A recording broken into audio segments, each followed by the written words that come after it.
दोस्तों, एक बुजुर्ग आदमी बुखार से ठिठुरता और भूखा प्यासा शिव मंदिर के बाहर बैठा था।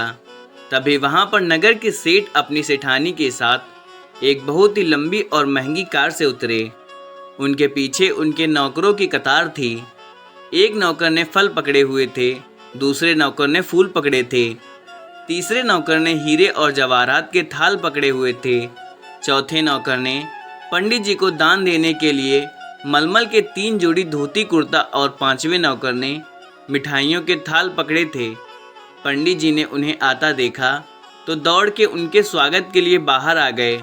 बोले, आइए आइए सेठ जी, आपके यहाँ पधारने से तो हम धन्य हो गए। सेठ जी ने नौकरों से कहा, जाओ तुम सब अंदर जाके थाले रख दो। हम पूजा पाठ संपन्न करने के बाद भगवान शिव को सारी भेंट समर्पित करेंगे। बाहर बैठा बुजुर्ग आदमी ये सब देख रहा था।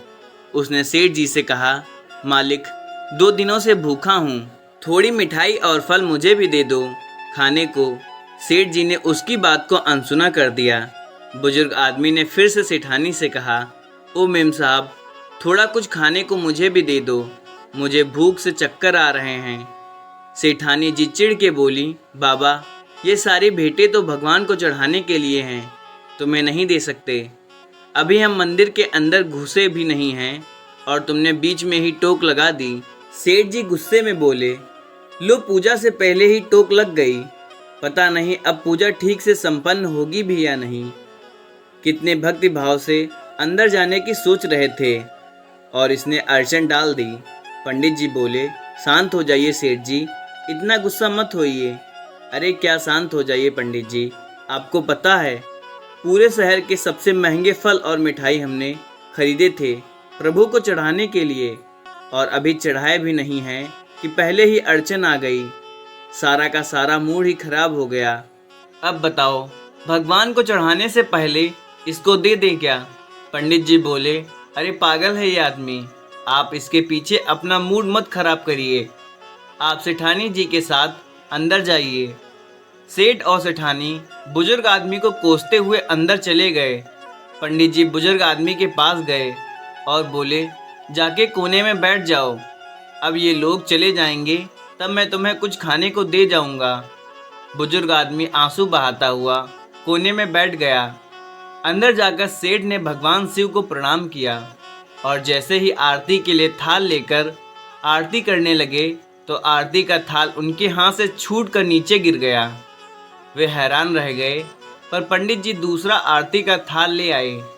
जब पूजा संपन्न हुई तो सेठ जी ने थाल मंगवाई भगवान को भेंट चढ़ाने को, पर जैसे ही भेंट चढ़ाने लगे वैसे ही तेज भूकंप आना शुरू हो गया और सारे के सारे थाल जमीन पर गिर गए। सेठ जी थाल उठाने लगे।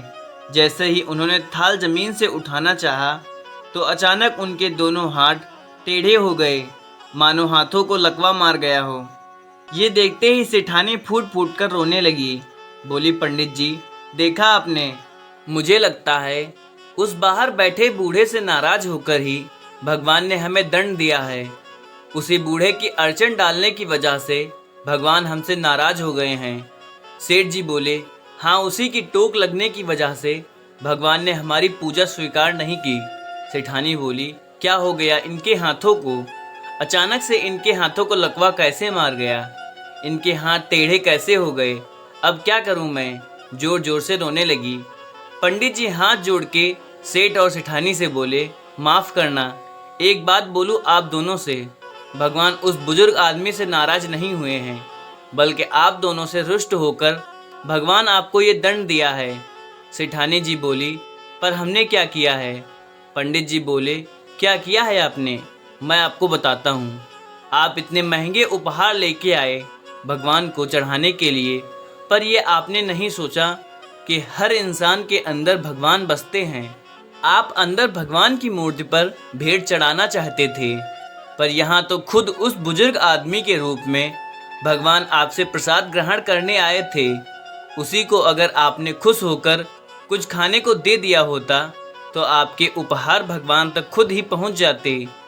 किसी गरीब को खिलाना तो स्वयं ईश्वर को भोजन कराने के समान होता है। आपने इसका तिरस्कार कर दिया तो फिर ईश्वर आपकी भेंट कैसे स्वीकार करते। सब जानते हैं कि श्री कृष्ण को सुदामा के प्रेम से चढ़ाए एक मुट्ठी चावल सबसे ज़्यादा प्यारे लगे, और भगवान जो पूरी दुनिया के स्वामी हैं, जो सबको सब कुछ देने वाले हैं, उन्हें हमारे कीमती उपहार क्या करने हैं। वो तो प्यार से चढ़ाए गए एक फूल, प्यार से चढ़ाए गए एक बेल पत्र से ही खुश हो जाते हैं।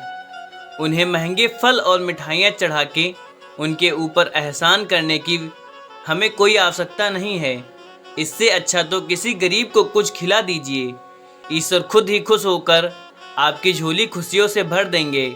और हाँ, अगर किसी मांगने वाले को कुछ दे नहीं सकते तो उसका अपमान भी मत कीजिए, क्योंकि वो अपनी मर्जी से गरीब नहीं बना है। और कहते हैं ना, ईश्वर की लीला बड़ी न्यारी होती है। वो कब किसी भिखारी को राजा बना दें और कब किसी राजा को भिखारी, कोई नहीं कह सकता।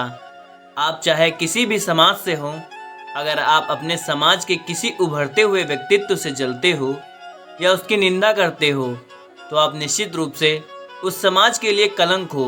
दोस्तों, अगर वीडियो अच्छी लगी हो तो एक लाइक शेयर ज़रूर करें। धन्यवाद।